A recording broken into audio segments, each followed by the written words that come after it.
getting inspired can also feed into that part of our mind that a lot of us have, that achiever tendency. And suddenly we're like, I can do this. And I can do this starts to become, I can conquer this illness, I can push my way to recovery. And then of course we know that if we try and push ourselves, it's often the worst thing we can possibly do. And it kind of feeds in as well to the idea of positive thinking. That it may sound like what I'm promoting is, you've got to be positive. You've got to think positive thoughts about it. And it is true to say that I'm obviously a fan of being positive in the sense of not being negative. But what goes up in a way which is unsupported must come back down again. We see the same thing in the stock market. A share that's overvalued goes up and up and up, but if it's overvalued and unsupported, it will come back down again. You throw up a ball, gravity will bring it back down again.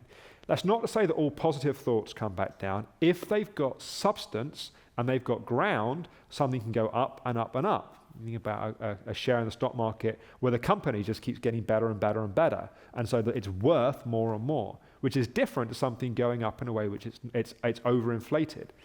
The same thing's true on the recovery path, that if you try and convince yourself that you're more recovered than you actually are, and then you try and do activity levels beyond where you actually are, if that isn't where your body is, you will crash and you will relapse. And that's immensely frustrating, but it's also a hugely important lesson to learn, that you can't just keep making it better than it is. You have to see it realistically, and then you have to try and navigate your way to gradually improve it in a real and substantial way. So getting inspired doesn't mean you go, right, I can just do more activity. It means get inspired and then get smart. And get smart and think, what can I do to support this next step? And sometimes the greatest gift of inspiration is being able to do less. Being able to back off and to recognize at this stage of the recovery path, actually what you need is more rest and more deep healing.